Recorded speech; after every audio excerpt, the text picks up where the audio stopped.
Slick, here's my first thought. Thought about this morning for a long time. You have to break up the duo of Jayson Tatum and Jaylen Brown. It's time to break it up for this reason. Jayson Tatum and Jaylen Brown are in this unofficial standoff for who's supposed to be the leader of the team. And Jayson Tatum is such a nice guy, and Jaylen Brown is such a good player that it's not clear-cut to Jaylen Brown, who is the best player on that team. As a result, there's a constant tug of war for who should be best. I think of it most nearly as this, and this might be fascinating when y'all hear it. Russell Westbrook, Kevin Durant. Both on the same squad, both drafted to the Supersonics. But nobody within those two, at least you couldn't tell Russell Westbrook who was the best player. What's even more fascinating, 6 years together, 4 conference championships, 1 NBA title, 1 NBA Finals appearance. 6 years together, Brown and Tatum, 4 conference championships, 1 NBA Finals appearance, no wins. When Westbrook and Durant split up, they both were better off. Westbrook won a regular season MVP. KD got him 2 titles. When Tatum and Brown split up, they will both be better off because Westbrook was close enough to Durant in talent that he believed he was better, thus he was never going to defer. Durant is not selfish enough to beg for the ball. I think Brown and Tatum are close enough in talent. First team All-NBA, second team All-NBA. You can't convince Brown that Tatum is better, thus he will not defer. You got to break up the duo in my mind.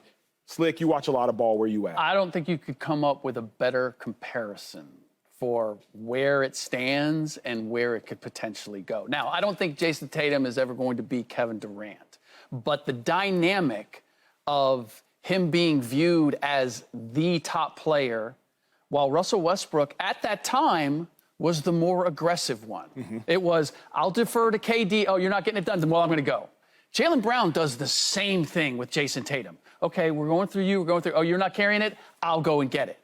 And as a result, neither one of them, the pieces just don't necessarily fit. And between the two, you don't have that ultimate leader of the team, as we found out with Kevin Durant down the line, right? He didn't win until he was with somebody who was going to organize everything. To me, that's ultimately what the Boston Celtics are missing.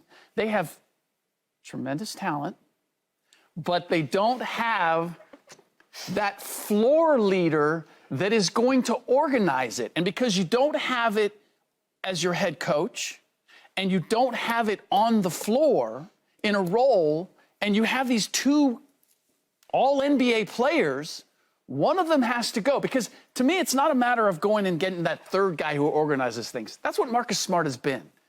It has to be one of your 2 best players that is fitting that role. And I would make the case, while most people are saying they're going to move Jaylen Brown and see what they can get, I would go the other direction. I would rather have the guy who you have to pull back than the guy that you have to push to be the leader of your team.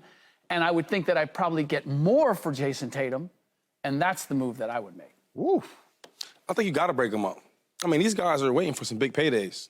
So you look at this good team they have. I mean, well, if you look at this talented team that they have, you got to break it up because Jayson Tatum is going to be due for what, $300 million? And then Jaylen Brown's going, what, $200 million? So the money coming. You got to break them up. I think you get some true value for both of these brothers. I mean, most people would say, oh, you can't get rid of Jayson Tatum. You want to move both of them?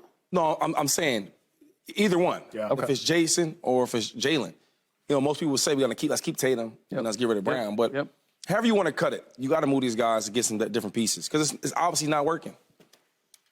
I'm so conflicted because I hear all of you, and I also don't believe in doing the same thing over and over again and expecting a different result, which is why I think that there's a lot that needs fixed with Boston. I don't know if Mazzulla is the coach because, to Shady's point, they've had multiple coaches in this space, and you can certainly look at how this series ended and wonder why they didn't make, and I know he doesn't like the adjustments conversation, but, like, we can all see that you have not made the proper adjustments to win this game, that everyone feels they should have won because of talent or whatever else, and certainly, you know, losing to an 8 seed. But I don't know.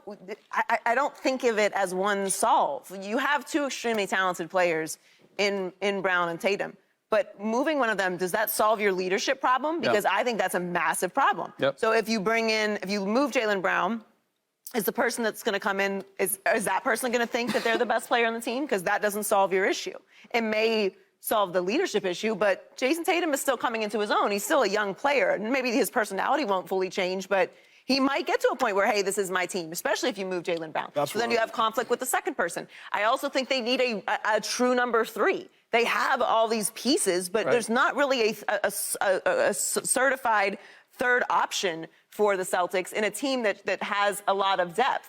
So I think that the coaching has to be reevaluated. If you are going to move, I think you have to be very intentional about who you move and who you bring in for that person. I could almost lean towards the Jaylen Brown thing, but I feel like Jayson Tatum is too much the face of this organization to move him. So I don't see it as like a swap solve. They have a lot of holes that they need to fill, and they need to restructure everything. You could kind of bring in somebody that you just described. Right. A solid player, know his role. And then the best part when you trade or when you're trying to get somebody in free agency, you have these conversations. So talk to the agent. I want to get you, I want to bring your guy, but listen, Jayson Tatum's his team, et cetera. But we need somebody that has some more heart. We need somebody that's going to be that leader. And you can kind of ask for that. So I think that's... And if you were to keep Jayson, you would probably consult him to see that this is a relationship that he already has, particularly if it's going to be somebody who's going to step into that vocal leadership role and allow him to be the face. So let me throw this out there. Chris Paul. Now, obviously, we have the injury issues, right? Mm-hmm. But in terms of a guy who would organize it and would have a certain respect and you feel like could control the tempo of the team and how they play, if you added him, would you look at it and say, okay, we can still make that combo work? Here's my issue. I'm more of the lines of your earlier thought, Slick, and Joy's thought as well. Shady mentioned this to some degree. I don't want to add another leader. I want to make Jayson Tatum become the leader. I think about Jimmy Butler. Jimmy Butler came into his own in Miami when he was the undisputed best player on his team. Drafted to the Chicago Bulls, but Derrick Rose, hometown kid, was there, coming off an MVP season over LeBron James. Traded to the Timberwolves, but Cat, first-round pick, 1 overall, was there on the heels of his All-NBA and All-Star appearance. Go to the Sixers. We're 4 years into the process. Where Embiid, top pick, first round, was already there. Then you go to the Heat. Cupboard's bare. Who's the best player there? Bam Adebayo?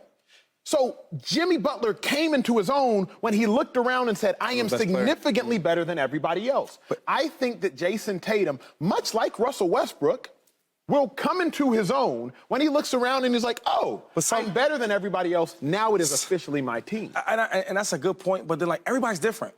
Some people just are not born leaders. True. We love to say about Kevin Durant, right? There's nobody like him in playing basketball. He goes to the Warriors, despite what anybody says, he was the best player there, right? But he wasn't the leader there. To a degree, Steph was, but I feel like the main leader was Draymond Green. So I think it's like, you just got to find the right fit. And I think for your case, Jimmy Butler, his personality was so strong, he'd been like that leader. But certain places, it didn't work out. Compared to going to... Also, Jayson Tatum is not considered the face or not the best player because he hasn't been anointed that.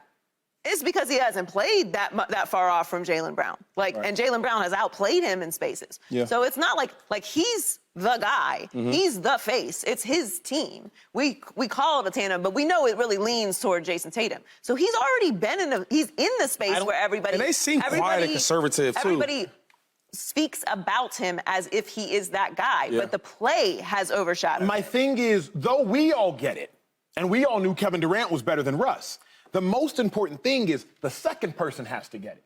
When LeBron joined D-Wade and you speak to that... I don't see these two as an ego... Like, they're almost not egotistical to a fault. I wouldn't even mind if Jaylen was a little more like that. Then be that and let Jayson do his thing. Here's my issue. They're like the same, though, right? First quarter last night, Jayson Tatum had 1 shot, Jaylen Brown had 10. That, to me, tells me, Jaylen Brown, you don't really know to defer, even though we all know there was the ankle. To me, also, I feel like that's coaching. That's coaching. That's not having a true leader, like somebody who can settle everyone down. Hey, Jayson rolled his ankle. We got to take a beat. This is how we're going to move. This is the adjustment we're going to make. It never felt like there's that person in the room. Even throughout even them getting into an 0-3 hole to begin with, there was nobody that could stop the bleeding with this team. And I don't know how you solve that just with the swap. Yeah, we're really all saying they need to get a leader. Different ways to get up the mountaintop, but that's somehow manufacture one or go get one. Bingo, bingo, bingo, bingo. Subscribe here to get the latest from Speak and go watch a few segments from our other shows on FS1.